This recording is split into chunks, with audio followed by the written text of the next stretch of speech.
94% das vagas criadas aqui em Alagoas, tá? Para falar sobre isso, a gente trouxe a socióloga Danúbia Barbosa, ela que tem um olhar também para esses números. O levantamento feito pelo Cadastro Geral de Empregados e Desempregados, o CAGED, aqui do Ministério Público do Trabalho, revela que 19.614 vagas com carteira assinada abertas aqui em Alagoas até novembro do ano passado, equivalia a 74% do total, ocupadas por jovens entre 17 e 24 anos. E aí, a chegada dessa massa mais jovem no mercado de trabalho fez com que aquela que teve essa idade mais avançada fosse naturalmente eliminada. Danúbia, que fenômeno é esse que traz a juventude para o mercado, talvez por um pouco mais de qualificação, mas ao mesmo tempo pune as pessoas com idade mais avançadas? Bom dia.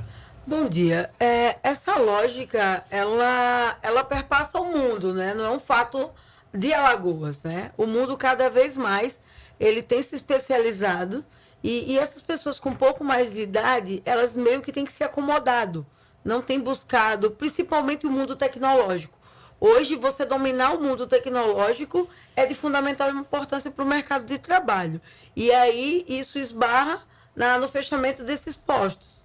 E aí, ao mesmo tempo, a gente tem um outro fenômeno, que é cada vez mais as empresas contratando jovens na questão não como profissional, mas na questão de estagiário. Porque aí, como eu tenho impostos muito altos, então se eu contrato estagiários, eu barateio isso no mercado de trabalho e cada vez mais eu vou excluindo um profissional que já tem aí sua estabilidade no trabalho. Esse é um ponto delicado, né? Porque, por exemplo, depois da reforma mesmo da Previdência, a aposentadoria ficou mais distante, né? Repara a situação de pessoas acima de 50 anos. A aposentadoria mais distante, qual é a tendência? Que aí eles são desempregados, eles são demitidos do emprego, né? Para a contratação de jovens por um salário mais baixo. E aí essas pessoas 50 a mais vão buscar o mercado informal para que eles possam sobreviver, né? Esse mercado informal nem sempre eles podem pagar a previdência. Olha a sua situação, né? Então, assim, é um caso delicado realmente nesse momento. E você tocou num ponto importante, que essas pessoas devem sim buscar essa atualização, principalmente nesse mercado aí tecnológico, né? Nessas inovações tecnológicas que se apresentam hoje no desafio, no dia a dia, no mercado de trabalho. Então, aí o que ocorre? O fato dessas pessoas não buscarem, né, essa qualificação e a gente também ter uma população também mais velha, então, muito distante, a maioria, de cursos superiores com pós-graduação. Então, isso também faz com que cada vez mais o mercado de trabalho não vá absorvendo essas pessoas. Então, a gente precisa também, né, puxar o braço do Estado para essa situação, né? Criar políticas públicas que envolvam essas pessoas na requalificação para esse mercado de trabalho, seja cursando uma graduação, seja concluindo o ensino médio, seja buscando cursos na área de automação, na área de tecnologia. E até iniciativa público-privada, né? Pode entrar aí também, junto com as empresas. Exatamente. Então, porque assim, você tem a experiência de uma pessoa que já tem uma vivência maior no mundo do trabalho, que pode contribuir muito, mas muitas vezes ela não tem experiência para dominar uma tecnologia. E sobre isso, eu estava até falando um tempo atrás em sala de aula, a questão dos próprios jornalistas, né? Hoje, um jornalista, ele não entra no mercado do trabalho recém-formado para não receber o piso salarial. É o mínimo que se pode pagar. Então, então, você vai ver muitas vezes um jornalista que está bem estabelecido em sua área, ele muitas vezes perdendo o emprego por um menino que para ganhar o piso, já que ele ganha, sei lá, 5 vezes o piso. Então, e aí uma pessoa mais jovem que domina a tecnologia, que domina as redes sociais. Então, isso também faz com que, cada vez mais, as pessoas com mais idades vão se afugentando do mercado de trabalho. Você vê também um outro movimento paralelo a isso. São pessoas acima de 50 anos voltando a estudar para fazer concurso público, para conseguir uma estabilidade e não se manter no futuro dependente de aposentadorias e programas sociais.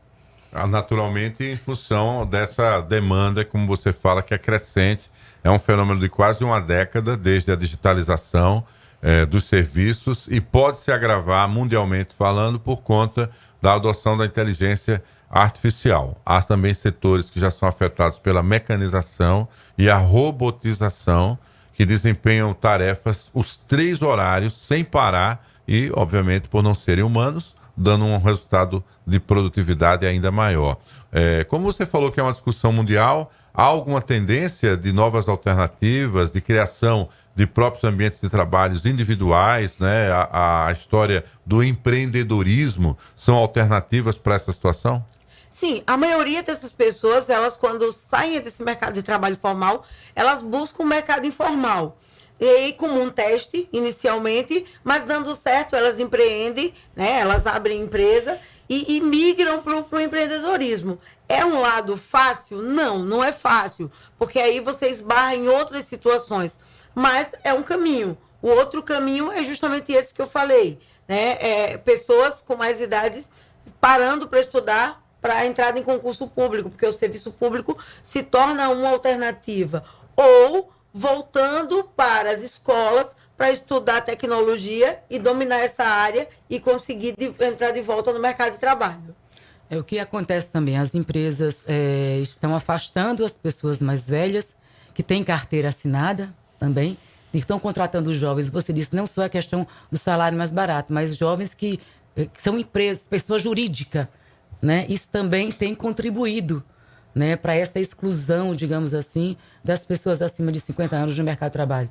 O que a gente chama a uberização do trabalho, né, que é justamente isso, essa ideia de que você é o seu próprio patrão, né, você faz seu horário, você tem a sua autonomia.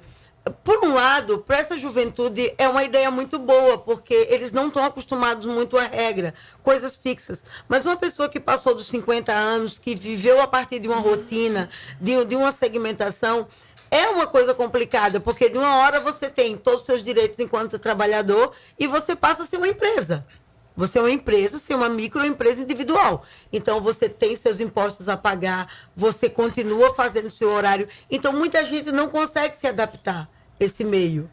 A gente não está aqui, gente, falando que os jovens não devem entrar no mercado de trabalho. Devem, como devem. E a gente torce por isso, né? Mão de obra aí qualificada, os jovens estão mais atentos também a essa questão da inovação tecnológica, eles têm um papel fundamental, sim, no mercado de trabalho, muitos estudando aí, fazendo concurso, outros já pegando né, direto no trabalho, faz um curso técnico. Eu acho que tudo isso tem que acontecer, sim, mas é importante buscar esse equilíbrio, né? E eu acho que a empresa, ela lucra muito mais quando ela absorve tanto a mão de obra, né, das pessoas mais maduras, como a mão de obra dos jovens, até porque eles se complementam dentro de uma empresa, dentro do mercado de trabalho. Né, Danúbia? Isso. Em países desenvolvidos, como os Estados Unidos, algumas empresas no Vale do Silício, ela tem contratado pessoas acima dos 60 anos, porque elas têm essa vivência do mercado de trabalho e justamente para ter esse mercado de trabalho híbrido, com os jovens e as pessoas com mais idades, trocando experiência e fazendo com que a empresa produza mais e mais. Um com a experiência, o outro com todo o conhecimento tecnológico. E trocando essas informações, né? Então, isso é muito bom. Isso faz com que a empresa cresça. E aí fica uma ideia para as empresas começarem a pensar nesse processo de migração, de unir as pessoas com mais experiências e os jovens. Porque os jovens também precisam dessa experiência para seguir no mercado de trabalho. Se complementam, né? Olha, para você que está acompanhando aqui o Jornal da Mix, a gente está recebendo a Danúbia Barbosa, socióloga, refletindo a mudança do mercado de trabalho que acabou, de acordo com dados oficiais do próprio governo, empregando mais jovens e tendo a dispensa de pessoas acima dos 50 a 60 anos, né? Deve ser o seu caso, se você estiver agora ouvindo o programa já numa nova atividade, em função da perda, né, de um trabalho que você tinha com mais segurança. Você pode colaborar também pelo 981 70 9808, como é que você encara essa realidade. Uma outra mudança, Danúbia, é que os microempreendedores, como têm recolhido para a Previdência de forma muito menor do que o trabalhador assalariado convencional, há uma preocupação do futuro da Previdência, inclusive com a possibilidade de mais uma reforma para tentar se ajustar a essa demanda. Por quê? Muita contribuição, mas contribuição abaixo do que era a referência do salário mínimo. E aí, consequentemente, também arrecadando menos para a Previdência. Já há tendências em relação a isso? Você tem acompanhado essa mudança também na própria arrecadação da Previdência? Sim, a gente precisa de fato, quando essa reforma da Previdência ela foi colocada agora, ela já era para ter visto esse parâmetro, né? Os microempreendedores individuais, ele arrecada menos, né, que a base do salário mínimo. Então, como sempre, eu digo que a gente costuma fazer o planejamento a toque de caixa, né? A gente espera a bomba estourar para a gente planejar quando a gente podia ter pensado isso. Então, lá na frente, a gente vai ter um outro desequilíbrio social, que é justamente esse. As pessoas, elas recolhendo menos, né, tendo a base de recebimento de um salário mínimo e um custo de vida muito maior do que um salário mínimo pode suportar. Então, você vai ter muito mais pessoas dependentes, como eu falei, de aposentadorias e programas sociais, porque elas não vão ter como recorrer. Ou tendo que voltar ao mercado de trabalho de forma bem informal e uma jornada exaustiva, que é para poder complementar. Sem contar que a gente vive um outro fenômeno, que é a envelhecência da população, né? A gente tende a ser um país de idosos daqui a uma década, né? A taxa de natalidade, cada vez mais, ela tem caído. Então, como é que esses jovens vão sustentar a Previdência? Porque a Previdência é sustentada pelos jovens para a gente poder usufruir na nossa velhice. Então, a gente tem todo um parâmetro que continua um desequilíbrio social ainda maior com relação à renda, mercado de trabalho. E para eles próprios, né? Quando chegar a virada de 50, 40, né? A tendência vai ser 40 anos de trabalho agora, né?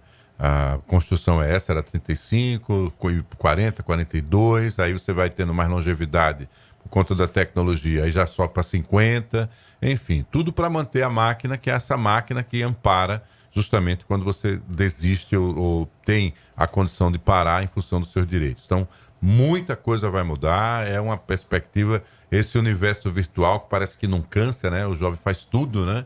Ele pode apresentar no futuro problemas físicos, problemas visuais, né? O uso de óculos muito cedo, né?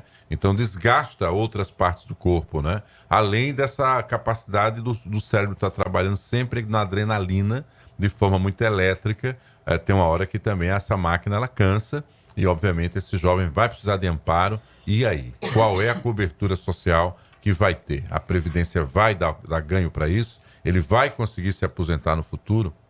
São situações que a gente precisa pensar já agora, a partir de agora, né? Já, né? A Danúbia continua analisando, né, esses dados, faz parte da relação de trabalho dela como a acompanhar o movimento da sociedade. Claro, qualquer mudança, qualquer alteração, volta para trazer detalhes também na nossa programação. Agradecendo Danúbia Barbosa, socióloga, um grande ano para você aí de 2026, que a gente possa continuar sobrevivendo e lutando aí nesse mercado. Até a próxima. Até, bom Danúbia, dia, disponho. Foi um prazer te encontrar por aqui. Volte sempre, viu? Ótimo dia para você. Obrigada. 7h40, trabalhamos no oferecimento de Med Rádio, está com você também para cuidar do seu coração, né?